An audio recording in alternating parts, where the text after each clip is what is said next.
दोस्तों चलिए आप सभी को लेके चलते हैं लगभग आज से 400 साल पहले सन 1600 ईस्वी में।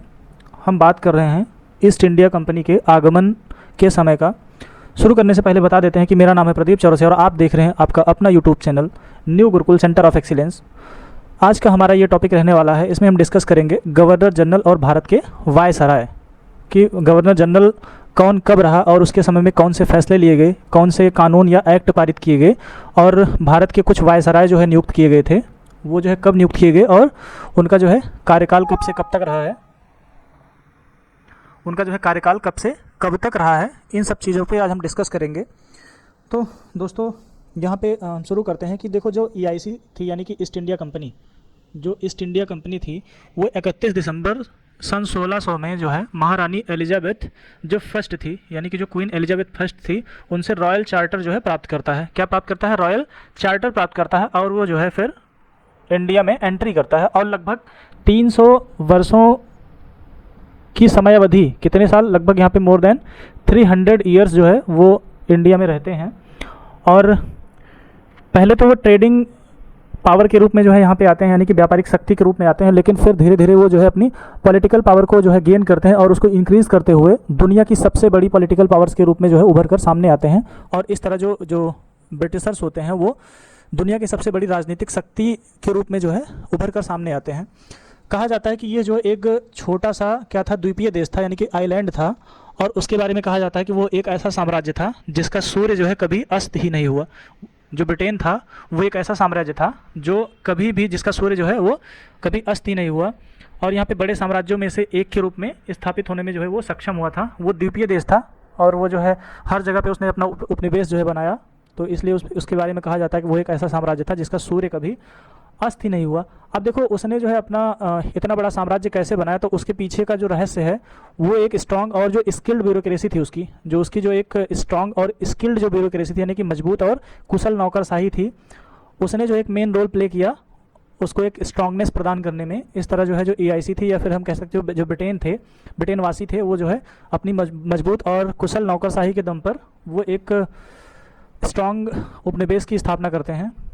तो भारत में जो है वो डायरेक्टली जो शासन करने से पहले उन्होंने क्या किया, कुछ ब्रिटिश गवर्नर जनरल और वायसराय के माध्यम से नियंत्रण स्थापित किया।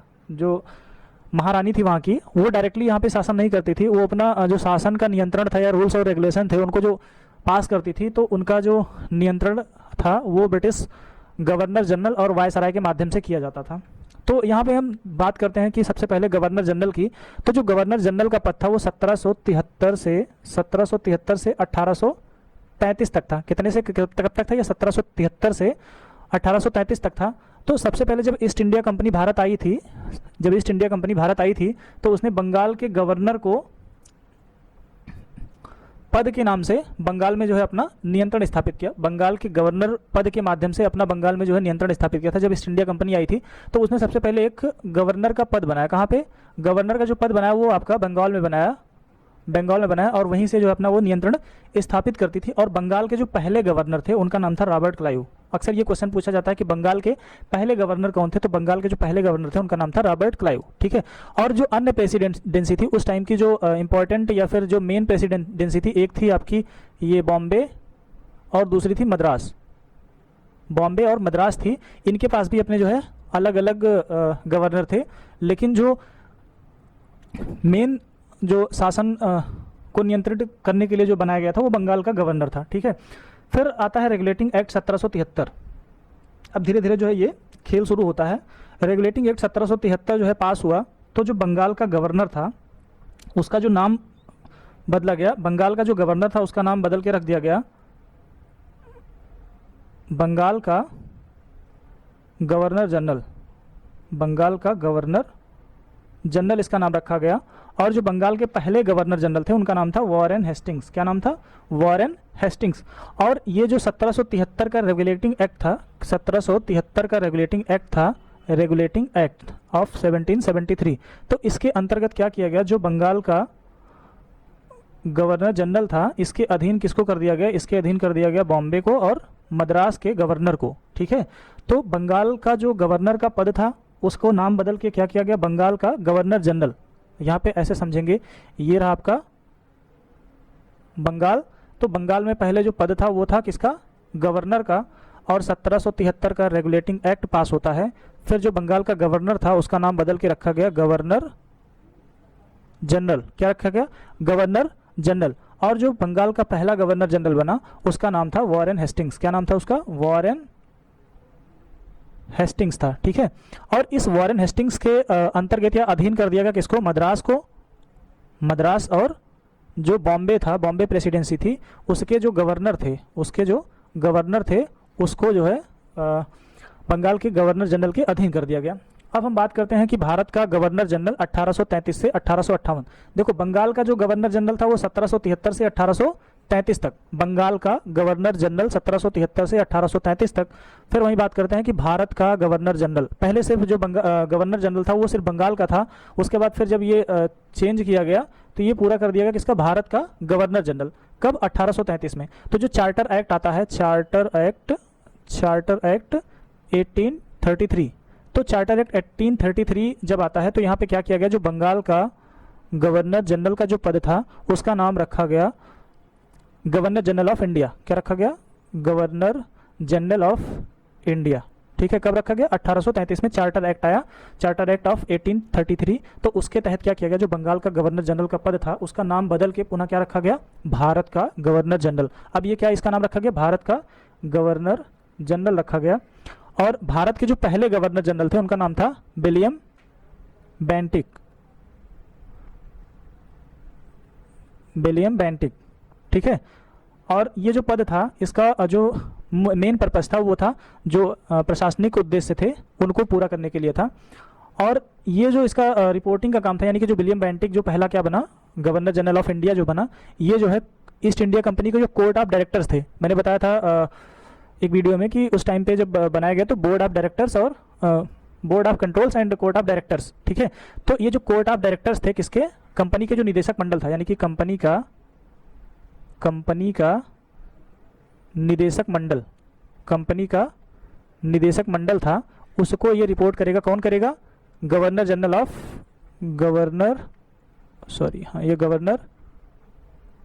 जनरल ऑफ इंडिया जो है ये रिपोर्ट करेगा कोर्ट ऑफ डायरेक्टर्स को। ये कोर्ट ऑफ डायरेक्टर्स कौन थे, ये ईस्ट इंडिया कंपनी के पार्ट थे, ठीक है। अब हम बात करते हैं वायसराय की। तो वायसराय का जो पद बनाया गया ये 1858 से 1947 के मध्य। कब, 1858 से 1947 के मध्य जो है किसका पद बनाया गया, ये बनाया गया वायसराय का, ठीक है। और ये बनाया कब गया, 1857 में होता है क्या, प्रथम स्वतंत्रता संग्राम, प्रथम स्वतंत्रता संग्राम। जब इंडियंस को लगा कि अब अति हो रही है तो फिर उन्होंने क्या किया, उनके अंदर ज्वाला भड़की और फिर जो है 1857 का संग्राम शुरू हुआ, जिसके बाद जो कंपनी का शासन था उसको समाप्त कर दिया गया। जो कंपनी का शासन था उसको कर दिया गया समाप्त, ठीक है। और फिर जो शासन की बागडोर थी, शासन की जो बागडोर थी उसको जो है ताज के नियंत्रण में ले लिया गया, ठीक है। ताज कौन था, यानी कि ब्रिटेन की महारानी, ठीक है, या फिर ब्रिटेन का राजा, ठीक है। ताज के नियंत्रण में ले लिया गया, ठीक है। और उसी टाइम पे क्या किया, 1858 का भारत सरकार अधिनियम पारित किया गया। क्या किया गया, भारत सरकार अधिनियम 1858 क्या किया गया, पास किया गया, ठीक है। और फिर जो governor general of India, governor general of India का जो पद था, इंडिया का जो पद था उसका जो है नाम बदला गया और उसका नाम रखा गया भारत का वायसराय, यानी कि वायसराय ऑफ इंडिया, भारत का वायसराय, ठीक है। और ये जो है वायसराय सीधे किसके द्वारा, ब्रिटिश सरकार के द्वारा नियुक्त किया जाता था। किसके द्वारा, ब्रिटिश सरकार के द्वारा नियुक्त किया जाता था, ठीक है। अब हम बात करते हैं कि जो भारत का पहला वायसराय था, भारत का पहला वायसराय था उसका नाम था लॉर्ड कैनिंग, ठीक है, लॉर्ड कैनिंग, ठीक है। अब देखिए यहाँ पे हम शुरू करते हैं सबसे पहले गवर्नर जनरल से, और एक एक करके हम गवर्नर जनरल का नाम बताएंगे और वो कब से कब तक था और उसके शासनकाल में जो महत्वपूर्ण घटनाएं हुई थी उन पर हम चर्चा करेंगे। ये जो है वीडियो ब्रीफ रहने वाला है। और दोस्तों अगर वीडियो आपको अच्छा लगे तो लाइक ज़रूर करिएगा, और उम्मीद करते हैं कि अगर आप ये वीडियो देख लेंगे तो एक बार आप नॉर्मल मोड पे देख लीजिए, उसके बाद दोबारा हम कहेंगे स्पीड को जो है डबल करके देख लीजिए। 2 बार अगर वीडियो आप देख लेते हैं, नोट्स बना लेते हैं, तो फिर जो गवर्नर जनरल और वायसराय से संबंधित क्वेश्चन आते हैं उसको आप 110% कंप्लीट कर लेंगे। तो सबसे पहले हम बात करते हैं कि वॉरेन हेस्टिंग्स, ठीक है, इसको जो है बनाया गया 1773 में। पहले ये क्या था, ये गवर्नर था कहाँ का, बंगाल का। फिर इसको बनाया गया गवर्नर जनरल ऑफ बंगाल, कब बनाया गया, 1773 में। और इसका जो कार्यकाल होता है 1773 से 85 तक, ठीक है। इसके समय में जो घटनाएं होती हैं, सबसे पहले तो क्या आया, 1773 का रेगुलेटिंग एक्ट आया, 1784 का पिट्स इंडिया एक्ट आया, 1774 का रोहिल्ला युद्ध हुआ था, 1775 से 82 तक प्रथम मराठा युद्ध, और वर्ष 1782 में सालबाई की संधि हुई थी, ठीक है। आप लोग कमेंट करके बताइएगा कि सालबाई की संधि हुई थी वो किसके किसके मध्य हुई थी। और 1780 से 84 में दूसरा मैसूर युद्ध हुआ था। तो ये सब जो हुआ था ये आपका वॉरेन हेस्टिंग्स के शासनकाल में हुआ था। किसके, वॉरेन हेस्टिंग्स के शासनकाल में हुआ था, ठीक है। चलिए हम आगे चलते हैं। अब हम बात करते हैं कि लॉर्ड कॉर्नवालिस की, किसकी, लॉर्ड कॉर्नवालिस। तो इसका जो शासनकाल था ये आपका था 1786 से 1793, 1786 से 1793, ये आपका लगभग 7 साल, 7 वर्ष लगभग, यहाँ पे लिख सकते हैं हम, लगभग 7 वर्ष। और इसके शासनकाल की जो प्रमुख घटनाएं थी, सबसे पहले तो क्या था, तीसरा मैसूर युद्ध यानी कि तृतीय मैसूर युद्ध जो था वो 1790 से 92 के मध्य जो है हुआ था। और फिर क्या हुआ था, श्रीरंगपट्टनम की संधि हुई थी 1792 में, श्रीरंगपट्टनम की संधि 1792 में। और एक आया था कार्नवालिस कोड, जो कार्नवालिस कोड था ये आपका 1793 में ही आया था, कार्नवालिस कोड। और बंगाल में स्थायी बंदोबस्त 1793 में लॉर्ड कार्नवालिस के शासनकाल में ही स्थायी बंदोबस्त का जो है किया गया था बंगाल में, ठीक है, यानी कि बंगाल का स्थायी बंदोबस्त किया गया था 1793 में, ठीक है। यहीं पे लॉर्ड वेलेजली की बात करें तो लॉर्ड वेलेजली जो था ये आपका 1798 से 1805, तो ये कितना साल, लगभग ये भी 7 वर्ष तक ही था। कितने वर्ष तक, 7 वर्ष तक था। और इसी के समय पे जो है सहायक संधि की जो प्रणाली थी 1798 में इंट्रोड्यूस की गई थी, क्या, सहायक संधि। और चौथा मैसूर युद्ध 1799 में लड़ा गया था, चौथा मैसूर युद्ध। और दूसरा मराठा युद्ध जो है ये आपका 1803 से 5 के बीच में हुआ था, ये लॉर्ड वेलेजली के शासनकाल में हुआ था। फिर आगे हम चलते हैं लॉर्ड मिंटो। तो जो लॉर्ड मिंटो थे, या फिर ऐसे कर सकते हैं मिंटू, ठीक है। तो जो मिंटो थे, मिंटो का जो शासनकाल था 1807 से 1813, तो ये लगभग 6 वर्ष था यहाँ पे, 7 6 13, ठीक है, 6 वर्ष का था। और यहीं पे क्या हुआ था, इन्हीं के शासनकाल में, यानी कि लॉर्ड मिंटो के शासनकाल में 1809 में रणजीत सिंह के साथ क्या हुई थी, अमृतसर की संधि हुई थी, अमृतसर की संधि हुई थी, ठीक है दोस्तों, रणजीत सिंह के साथ अमृतसर की संधि हुई थी। आगे हम बात करते हैं लॉर्ड हेस्टिंग्स, ठीक है। तो ये जो है हेस्टिंग्स जो थे 1813 से 1823, 10 वर्ष। यहाँ पे आप देख रहे हैं कि इनका शासनकाल लगभग 10 वर्ष तक रहा है। और यहीं पे क्या हुआ, इन्हीं के शासनकाल में 1814 से 16 के मध्य क्या हुआ था, एंग्लो नेपाल युद्ध हुआ था। और सुगौली की संधि जो हुई थी 1816 में, 1816 में क्या हुई थी, सुगौली की संधि हुई थी, सुगौली की संधि हुई थी 1816 में। किसके शासनकाल में, लॉर्ड हेस्टिंग्स के शासनकाल में हुई थी। इनका शासनकाल कब से कब तक रहा है, तो इनका जो शासनकाल था ये रहा है 1813 से 1823 के मध्य, ठीक है।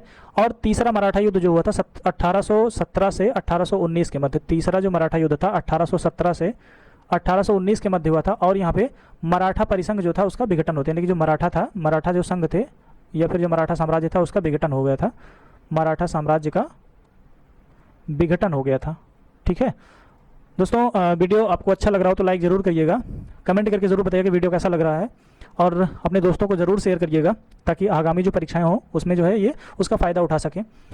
जितने भी आपके पास व्हाट्सएप ग्रुप हो, फेसबुक के ग्रुप हो, इंस्टाग्राम के पेज वगैरह हो, वहाँ पे सब लोग आप लोग इसको शेयर कर दीजिएगा। और हाँ, जो चैनल पे नए हो चैनल को सब्सक्राइब जरूर करें। मैं वीडियो में जो शायद पहली बार बोल रहा हूँ, लाइक करिएगा, शेयर करिएगा। वैसे मैं नॉर्मली सबसे लास्ट में बोलता हूँ, आज मैंने बीच में बोल दिया। तो चलिए फिर से हम यहाँ पे आते हैं अपने टॉपिक पे।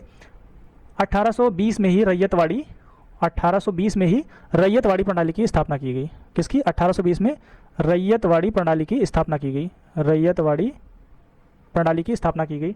अब यहाँ पे एमहर्स्ट आए थे, तो एमहर्स्ट जो थे ये 1823 से 28 के मध्य, यानी कि ये 5 वर्षों के लिए आए थे। कौन, एमहर्स्ट, ठीक है। तो एमहर्स्ट के शासनकाल में ही पहला बर्मा युद्ध हुआ था 1824 से 26 के मध्य। क्या हुआ था, पहला बर्मा युद्ध हुआ था 1824 से 26 के मध्य। अब यहीं पे आते हैं लॉर्ड विलियम बेंटिक। तो लॉर्ड विलियम बेंटिक जो थे, इनका जो शासनकाल था 1828 से 1828 से 1835 तक, ये भी लगभग 7 वर्ष तक। आप लोग यहाँ पे एक चीज़ देख रहे होंगे कि ये जो है लगभग 7 वर्ष तक के लिए ही चुने गए थे। इन्हीं के शासनकाल में, लॉर्ड विलियम बेंटिक के शासनकाल में 1829 में ही क्या हुआ था, सती प्रथा का उन्मूलन, सती प्रथा का भारत से उन्मूलन किया गया। और इन्हीं के शासनकाल में 1833 का चार्टर एक्ट लाया गया। 1833 का charter act Lord William Bentinck के शासनकाल में लाया गया था। ठीक है, फिर आते हैं हम लॉर्ड ऑकलैंड। तो जो लॉर्ड ऑकलैंड थे, इनका जो शासनकाल था 1836 से 1842। ठीक है, तो ये आपका कितना, 4 2 6 वर्ष तक, लगभग इनका 6 वर्ष का शासनकाल था। और इन्हीं के समय में पहला अफगान युद्ध जो है लड़ा गया था। पहला अफगान युद्ध जो है 1838 से 42 के मध्य लड़ा गया। आप लोग देख रहे होंगे कि युद्ध का जो समय था, यानी कि युद्ध का जो ड्यूरेशन था, ड्यूरेशन ऑफ वार जो था वो काफ़ी 2 3 साल का, यहाँ पे आप देख रहे होंगे 4 साल का यहाँ पे दिखाया गया है। अब आते हैं हार्डिंग जो थे, ये 1844 से 48 के मध्य लगभग 4 वर्ष तक रहते हैं। और इन्हीं के समय में पहला आंग्ल सिख, यानी कि अंग्रेजों और सिखों के मध्य युद्ध हुआ था 1845 से 46 के मध्य, 1845 से 46 से मध्य। और इसी के शासनकाल में क्या हुआ था, लाहौर की संधि हुई थी 1846 में। ठीक है, और कुछ सामाजिक सुधार किए गए, जैसे कन्या भ्रूण हत्या का उन्मूलन। वहाँ पे जो बेबी गर्ल्स थी उनका जो हत्या कर दी जा रही थी बेबी गर्ल्स की, तो उसका उन्मूलन जैसे कुछ सामाजिक सुधार किए गए। अब आते हैं हम लॉर्ड डलहौजी जो है 1848 से 1856। तो ये देखिए कितना, ये लगभग 8 साल तक रहा है। एक चीज़ आप यहाँ पे देखेंगे, जो जितने ही अधिक चोर था यहाँ पे, जो जितना ज़्यादा मक्कार प्रशासनिक अधिकारी था, उसके शासनकाल में उतनी ही महत्वपूर्ण घटनाएं घटी। उसका कारण था कि वो तरह तरह के रूल्स और रेगुलेशन लाते थे लोगों को कंट्रोल करने के लिए। इसीलिए जो है, अब देखो यहाँ पे लॉर्ड डलहौजी के शासनकाल में क्या हुआ, दूसरा आंग्ल सिख युद्ध हुआ। पहला जो है लॉर्ड हार्डिंग के शासनकाल में हुआ था 1845-46 के मध्य, और दूसरा अंग्रेज और सिख जो युद्ध हुआ था ये 48 से 49 के मध्य हुआ था। उसके बाद फिर निचले बर्मा का अधिग्रहण कर लिया गया 1852 में। 1852 में जो बर्मा था, उसका निचला बर्मा जो पार्ट था, उसका अधिग्रहण कर लिया गया। और यहीं पे आपका एक इंट्रोड्यूस किया गया डॉक्ट्रिन ऑफ लैप्स, यानी कि व्यपगत का सिद्धांत जो था उसको इंट्रोड्यूस किया गया। और वुड डिस्पैच 1854 सामने निकल कर आया। 1853 में बॉम्बे और ठाणे को जोड़ने वाली पहली रेलवे लाइन बिछाई गई। तो क्वेश्चन अगर पूछा जाता है कि रेलवे लाइन जो बिछाई गई थी कहाँ पे बिछाई गई, 1853 में मुंबई से ठाणे के बीच, किसके शासनकाल में, तो ये जो है आपका डलहौजी के शासनकाल में। किसके शासनकाल में, डलहौजी के शासनकाल में। और उसी टाइम पे जो है डलहौजी के शासनकाल में पीडब्ल्यूडी जो डिपार्टमेंट है उसकी स्थापना की गई। किसकी, पीडब्ल्यूडी डिपार्टमेंट की स्थापना की गई। दोस्तों आगे हम बात करते हैं, अब हम चलते हैं लॉर्ड कैनिंग। जो लॉर्ड कैनिंग था, ये जो है अंतिम गवर्नर जनरल ऑफ इंडिया था।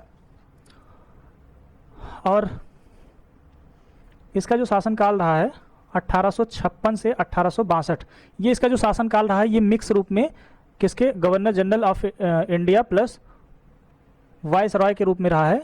ठीक है, तो ये 1856 से 62 ये जो है इसका मिक्स शासनकाल रहा है। तो 1857 में इसी के शासनकाल में क्या होता है, स्वतंत्रता संग्राम होता है, यानी कि विद्रोह होता है 1857 का। और 1857 में ही कलकत्ता में, मद्रास में, बॉम्बे में 3 विश्वविद्यालयों की स्थापना की गई, यानी कि जो यूनिवर्सिटीज़ थी उनकी स्थापना की गई 1857 में ही। ठीक है, ईस्ट इंडिया कंपनी का उन्मूलन कर दिया गया, यानी कि जो ईस्ट इंडिया कंपनी थी उसको पूरी तरह से शासन के कार्यों से मुक्त कर दिया गया। और भारत सरकार अधिनियम 1858 क्या किया गया, पास किया गया। और इसके द्वारा जो ब्रिटिश क्राउन था उसने जो है इंडिया का जो शासन था उसको डायरेक्टली अपने नियंत्रण में ले लिया। ठीक है, जो 1858 का भारत शासन अधिनियम आया, यानी कि भारत सरकार अधिनियम आया, उसके तहत जो EIC थी, यानी कि ईस्ट इंडिया कंपनी थी, उसको पूरी तरह से पावरलेस कर दिया गया, यानी कि शासन की जो बागडोर थी उसको ब्रिटिश क्राउन ने अपने हाथ में डायरेक्टली ले लिया। और 1861 का भारतीय परिषद अधिनियम, 1861 का भारतीय परिषद अधिनियम जो है लॉर्ड कैनिंग के शासनकाल में ही लाया गया। अब हम बात करते हैं यहाँ पे लॉर्ड जॉन लॉरेंस। तो ये जो जॉन लॉरेंस थे, इनका जो शासनकाल था ये था 1864 से 1869 तक। ये जो है 5 वर्ष का शासनकाल था। कितने का, 5 वर्ष का था। और इसी के शासनकाल में 1865 में क्या हुआ था, भूटान का युद्ध हुआ। भूटान का युद्ध हुआ। ठीक है, अब हम लोग वायसराय के बारे में पढ़ रहे हैं। यहाँ पे किसके बारे में? वायसराय के बारे में पढ़ रहे हैं। तो भूटान का युद्ध होता है 1865 में जॉन लॉरेंस के शासनकाल में। और यहाँ पे क्या हुआ, कलकत्ता, बॉम्बे और मद्रास में उच्च न्यायालयों की स्थापना की गई 1865 में। ध्यान देना है आपको कि जो 1773 का रेगुलेटिंग एक्ट था, उसके तहत 1774 में क्या हुआ था, कलकत्ता में उच्चतम न्यायालय की स्थापना की गई थी। और यहाँ पे 1865 में क्या हुआ, 1865 में बॉम्बे, मद्रास में भी उच्च न्यायालय की स्थापना की गई। ठीक है, 1865 में। अब आता है लिटन का शासनकाल। लिटन का जो शासनकाल रहा है ये 1876 से 1880 का रहा है। कितना? 1876 से 1880 तक का शासनकाल रहा है। और इसी लिटन के समय पे क्या हुआ, 1878 में क्या हुआ, वर्नाकुलर प्रेस एक्ट लाया गया 1878 में। शस्त्र अधिनियम 1878 में इसी लिटन के शासनकाल में लेके आया गया। दूसरा अफगान युद्ध होता है इसी के शासनकाल में 1878 से 80 के मध्य। ठीक है, और यहाँ पे क्वीन विक्टोरिया ने कैसर ये हिंद या भारत की साम्राज्ञी की उपाधि धारण की। जो विक्टोरिया थी यानी कि महारानी विक्टोरिया थी, उन्होंने क्या किया, कैसर हिंद या भारत की साम्राज्ञी की उपाधि धारण कर ली। ठीक है, यहाँ पे की उपाधि धारण कर ली। आगे हम बात करते हैं यहाँ पे रिपन की। तो रिपन का जो शासनकाल रहा है ये 1880 से 84 का रहा है। और रिपन ने क्या किया, जो वर्नाकुलर प्रेस एक्ट था उसको निरस्त कर दिया। कब? 1882 में। रिपन ने क्या किया, रिपन ने वर्नाकुलर प्रेस एक्ट जो था उसको निरस्त कर दिया। और 1881 में ही क्या किया गया, पहला कारखाना अधिनियम पास किया गया। पहला जो है कारखाना अधिनियम जो है पास किया गया। स्थानीय स्वशासन पर सरकार का संकल्प जो है पास किया जाता है 1882 में। इल्बर्ट बिल पर विवाद होता है 1883 से 84 के मध्य। और शिक्षा पर एक आता है हंटर आयोग। क्या आता है? हंटर कमीशन आता है। हंटर कमीशन आता है, ये एजुकेशन से रिलेटेड होता है। ये आता है 1882 में। दोस्तों अगर हम डफरिन की बात करें तो डफरिन का जो शासनकाल रहा है ये 1884 से 1888 का रहा है। और डफरिन के शासनकाल में बर्मा के साथ जो है तीसरा युद्ध होता है 1885 से 86 के मध्य। और 1885 में INC की स्थापना होती है, जिसका अधिवेशन जो महत्वपूर्ण सत्र अधिवेशन थे जिसकी चर्चा हमने पिछले वीडियो में की थी। तो फाइनली जो इंडियन नेशनल कांग्रेस थी उसकी स्थापना 1885 में AO ह्यूम के द्वारा की जाती है। ठीक है, अब आते हैं लैंसडाउन का जो शासनकाल था ये 1888 से 1894 के मध्य रहता है। और यहीं पे आता है कारखाना अधिनियम 1891। ध्यान देना, पहला जो कारखाना अधिनियम वो 1881 में आया। और दूसरा कारखाना अधिनियम जो आया वो आता है आपका 1891 में। फिर यहाँ पे भारत परिषद अधिनियम की Indian council act, Indian council act 1892 जो है पास किया जाता है। और फिर यहाँ पे डूरंड कमीशन की स्थापना की जाती है 1893 में। डूरंड कमीशन की स्थापना 1893 में की जाती है। दोस्तों आगे हम देखते हैं, अब आता है कर्जन का शासनकाल। तो कर्जन का जो शासनकाल रहा है ये रहा है आपका 1899 से 1905 के मध्य। ठीक है, 1899 से 1905 के मध्य। और कर्जन के शासनकाल में ही पुलिस आयोग की नियुक्ति की जाती है। किसकी? पुलिस यानी कि जो पुलिस कमीशन होता है उसकी नियुक्ति की जाती है 1902 में। विश्वविद्यालय आयोग की नियुक्ति की जाती है 1902 में। ये सब कर्जन के शासनकाल में होता है। भारतीय विश्वविद्यालय अधिनियम 1904 में लाया जाता है कर्जन के शासनकाल में। और इसी कर्जन के शासनकाल में क्या होता है, बंगाल का विभाजन कर दिया जाता है। बंगाल को 2 भागों में बांट दिया जाता है। ठीक है, अब यहाँ पे लॉर्ड मिंटो यानी कि जो मिंटो था, मिंटो का दूसरा यहाँ पे शासनकाल शुरू होता है 1905 से 1910 के मध्य। 1905 से 1910 के मध्य क्या होता है, जो मिंटो होता है, मिंटो का दूसरा शासन आता है।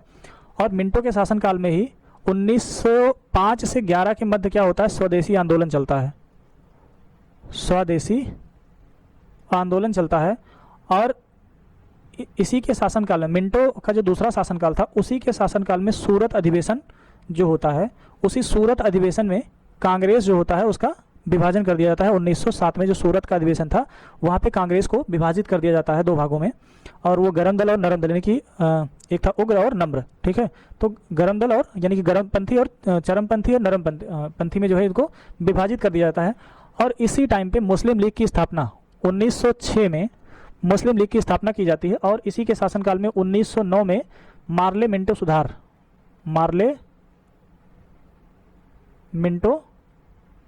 सुधार लाया जाता है इसी मिंटो के दूसरे शासनकाल में।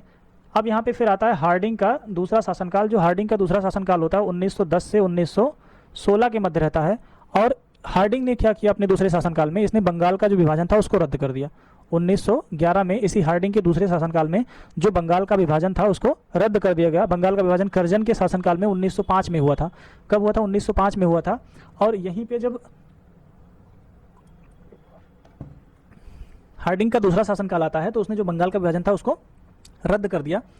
और फिर फाइनली जो कलकत्ता था, कलकत्ता से दिल्ली को जो है राजधानी बनाया जाता है, यानी कि कलकत्ता से दिल्ली राजधानी स्थानांतरित होती है 1911 में। तो अगर आपको कभी प्रश्न पूछा जाए आपसे कि दिल्ली को राजधानी कब बनाया गया, तो 1911 में बनाया गया। और 1911 से पहले जो भारत की राजधानी थी वो क्या थी, यानी कि ब्रिटिश भारत की जो राजधानी थी वो कलकत्ता थी। और इसी 1915 में, यानी कि हार्डिंग के शासनकाल में, हार्डिंग का जो दूसरा शासनकाल था उसी के शासनकाल में 1915 में क्या होता है, हिंदू महासभा का गठन किया जाता है। हिंदू महासभा की स्थापना की जाती है। हिंदू महासभा की स्थापना की जाती है इसी हार्डिंग के दूसरे शासनकाल में। ठीक है दोस्तों, अब हम चलते हैं लॉर्ड चेम्सफोर्ड। तो चेम्सफोर्ड जो थे, मैंने बताया कि जो जितना कमीना था, जो जितना क्रूर था, उसके शासनकाल में उतने ही अधिक महत्वपूर्ण घटनाएं घटित होती हैं। अब देखो यहाँ पे 1916 से 1921 की बात करते हैं, तो ये जो है किसका शासनकाल था, ये था चेम्सफोर्ड का। ये जो शासनकाल था ये आपका चेम्सफोर्ड का शासनकाल था। और चेम्सफोर्ड के शासनकाल में 1916 में क्या होती है, लखनऊ की संधि होती है। लखनऊ की संधि यानी कि ट्रीटी ऑफ लखनऊ होती है। चंपारण में सत्याग्रह होता है 1917 में। चंपारण में सत्याग्रह, तो सत्याग्रह कब होता है? 17 में। सत्याग्रह जो होता है वो 17 में होता है। ठीक है। मॉन्टेग्यू की जो है अगस्त घोषणा 1917 में की जाती है। मॉन्टेग्यू की अगस्त घोषणा 1917 में की जाती है। भारत सरकार अधिनियम 1919 जो है पास किया जाता है इसी चेम्सफोर्ड के शासनकाल में, भारत सरकार अधिनियम। रॉलेट एक्ट आता है 1919 में चेम्सफोर्ड के शासनकाल में। और इसी चेम्सफोर्ड के शासनकाल में एक हृदय विदारक घटना जो है अमृतसर में घटित होती है, जिसको जलियांवाला बाग हत्याकांड के नाम से जाना जाता है। आप लोग कमेंट करके बताइएगा कि वो ऐसा कौन सा त्यौहार था जिस दिन जलियांवाला बाग का हत्याकांड होता है, जिस दिन जो है बहुत सारे निहत्थे लोगों पर गोलियां चलाई जाती हैं। और ये जो है 1919 में जो है घटित होता है जलियांवाला बाग का हत्याकांड। और फिर शुरू होता है असहयोग और खिलाफत आंदोलन की शुरुआत। इसी चेम्सफोर्ड के शासनकाल में असहयोग और खिलाफत आंदोलन की शुरुआत होती है। दोस्तों हम लोग धीरे धीरे आज़ादी की तरफ बढ़ रहे हैं, और हमें जो आज़ादी मिली थी 1947 में मिली थी, तो हम धीरे धीरे उसकी तरफ बढ़ रहे हैं। अब हम बढ़ते हैं यहाँ पे रीडिंग की तरफ। तो जो रीडिंग था, यहाँ पे एक मात्रा होगा, हाँ, तो रीडिंग जो था, एक मिनट, हाँ ये रहा। ठीक है। तो रीडिंग का जो शासनकाल था ये 1921 से 26, सन 1921 से सन 1926 तक, या फिर हम कह सकते हैं कि लगभग 5 वर्षों का शासनकाल इसका रहा है। 5 वर्षों का शासनकाल रहा है। और इसी के शासनकाल में 1922 में क्या होता है, चौरा चौरी कांड होता है। क्या होता है? चौरा चौरी कांड होता है। और ये आपका चौरा चौरी जो पड़ता है ये गोरखपुर में पड़ता है। आप लोग कमेंट करके बताइए एग्जैक्ट डेट कौन सी थी जिस दिन चौरा चौरी कांड होता है। असहयोग आंदोलन को जो है 1922 में महात्मा गांधी के द्वारा वापस ले लिया गया। असहयोग आंदोलन को, ये चौरा चौरी का जो कांड होता है उसी के बाद क्या होता है, असहयोग आंदोलन 1922 में वापस ले लिया जाता है। ये रीडिंग के समय पे हुआ। स्वराज पार्टी की स्थापना 1922 में की जाती है रीडिंग के शासनकाल में। और इसी रीडिंग के शासनकाल में 1925 में क्या होती है, काकोरी ट्रेन डकैती होती है। काकोरी ट्रेन डकैती होती है। दोस्तों आप लोग कमेंट करके बताइए कि उत्तर प्रदेश सरकार ने जो काकोरी ट्रेन डकैती है इसका नाम बदल कर क्या रखा है। जो काकोरी ट्रेन डकैती थी इसका नाम बदलकर उत्तर प्रदेश गवर्नमेंट ने क्या रखा है, आप लोग कमेंट करके जरूर बताइएगा। चलिए हम चलते हैं अब 1926 से 1931। और ये जो समय था ये था इरविन का। क्या था? इरविन का समय था 1926 से 1931 का। और इसी इरविन के समय में 1927 में क्या होता है, साइमन कमीशन भारत आता है। साइमन कमीशन तो जो था उसका भारत में आगमन होता है। और 1927 में हरकोर्ट बटलर भारतीय राज्य आयोग की स्थापना की जाती है। किसकी? हरकोर्ट बटलर भारतीय राज्य आयोग 1927 में इंट्रोड्यूस किया जाता है। नेहरू रिपोर्ट जो है 1928 में आती है, इसी इरविन के शासनकाल में। दीपावली घोषणा की जाती है 1929 में इरविन के शासनकाल में। कांग्रेस का लाहौर अधिवेशन, और इसी लाहौर अधिवेशन में क्या होता है, पूर्ण स्वराज की संकल्पना यहाँ पे होती है 1929 में इरविन के शासनकाल में। लाहौर में कांग्रेस का अधिवेशन होता है और वहीं पे पूर्ण स्वराज का संकल्प लिया जाता है। 1930 की बात करें तो 1930 का जो समय था, ये 1930 का समय इरविन का समय था, और इरविन के समय में ही दांडी मार्च और सविनय अयोध्या आंदोलन होता है 1930 में, और ये जो समय था लॉर्ड इरविन का समय था। पहला गोलमेज सम्मेलन 1930 में हुआ इरविन के समय में, और गांधी इरविन पैक्ट या फिर गांधी इरविन समझौता जो होता है ये 1931 में होता है, और 31 जो था ये इरविन का जो है आखिरी शासनकाल था। ठीक है, अब हम चलते हैं वेलिंगटन की तरफ। वेलिंगटन जो था इसका जो शासनकाल था 1931 से 1936 तक रहता है, ये लगभग 5 साल तक रहता है। और यहीं पे क्या होता है, सांप्रदायिक अधिनिर्णय 1932 में आता है। सांप्रदायिक अधिनिर्णय 1932 में आता है, सांप्रदायिक अधिनिर्णय 1932 में आता है, और दूसरा तथा तीसरा गोलमेज सम्मेलन 1932 में आयोजित किया जाता है। ठीक है, और 1932 में ही होता है पूना पैक्ट। दोस्तों आप लोग कमेंट करके बताइएगा कि जो पूना पैक्ट होता है वो किसके किसके मध्य हुआ था। क्या दो भारतीय महानुभावों के मध्य हुआ था या फिर अंग्रेज और भारतीय लोगों के मध्य हुआ था? आप लोग कमेंट करके जरूर बताइएगा। भारत सरकार अधिनियम 1935 की बात करें तो ये जो है भारत सरकार अधिनियम 1935 जो है ये वेलिंगटन के शासनकाल में आया था। किसके? वेलिंगटन के शासनकाल में आता है। भारत सरकार अधिनियम 1935 पास होता है वेलिंगटन के शासनकाल में। दोस्तों आगे चलते हैं हम। अब हम पहुंचते हैं 1936 से 1944 के मध्य, और ये जो शासनकाल था ये था आपका लिनलिथगो का शासनकाल था। और इसी लिनलिथगो के शासनकाल के दौरान 1939 में द्वितीय विश्व युद्ध हो रहा होता है। 1939 में जो है द्वितीय विश्व युद्ध हो रहा होता है, और इस विश्व युद्ध के शुरू होने के बाद जो कांग्रेस के मंत्री लोग थे वो क्या करते हैं, वो इस्तीफा दे देते हैं। इस्तीफा दे देते हैं। कौन? कांग्रेस के जो मंत्री लोग थे वो द्वितीय विश्व युद्ध के शुरू होने के कारण इस्तीफा दे देते हैं। त्रिपुरी संकट और फॉरवर्ड ब्लॉक का गठन 1939 में लिनलिथगो के शासनकाल में ही त्रिपुरी संकट आता है और फॉरवर्ड ब्लॉक की स्थापना की जाती है। आप लोग कमेंट करके बताइएगा कि त्रिपुरी जो है भारत के किस राज्य में स्थित है। मुस्लिम लीग जो थी उसका लाहौर का संकल्प आया है, और मुसलमानों के लिए एक अलग राज्य की मांग की गई। ये लिनलिथगो का ही शासनकाल था, और 1940 का वो समय था जब मुसलमानों के लिए क्या किया गया, एक अलग राज्य की मांग की गई, और इस राज्य की मांग जो है मुस्लिम लीग के द्वारा लाहौर अधिवेशन में जो है रखी गई, और लाहौर का संकल्प नाम से इसको जाना जाता है। और वहीं पे मुसलमानों के लिए अलग राज्य की मांग की गई 1940 में। और इसी 1940 में ही अगस्त प्रस्ताव 1940 में ही अगस्त प्रस्ताव पेश किया जाता है 1940 में। 1941 में लिनलिथगो के शासनकाल में ही भारतीय राष्ट्रीय सेना का गठन किया जाता है। किसका? भारतीय इंडियन नेशनल आर्मी का जो है गठन किया जाता है लिनलिथगो के शासनकाल में 1941 में। ठीक है दोस्तों, और इसी लिनलिथगो के शासनकाल में ही 1942 में ही क्या होता है, क्रिप्स मिशन जो है भारत आता है। क्रिप्स मिशन भारत आता है, और 1942 में लिनलिथगो के शासनकाल में ही भारत छोड़ो आंदोलन शुरू होता है। भारत छोड़ो आंदोलन शुरू होता है। अब हम चलते हैं 1944 से 1947 के मध्य। 1944 से 1947 के मध्य, और ये जो शासनकाल था ये शासनकाल था वेबल का। किसका? वेबल का। और वेबल के शासनकाल में ही सी राजगोपालाचारी का CR फार्मूला, इस सी राजगोपालाचारी का जो फार्मूला था इसको जो है CR फार्मूला के नाम से जाना था। ये 1940 में जो है इसको इंट्रोड्यूस किया गया।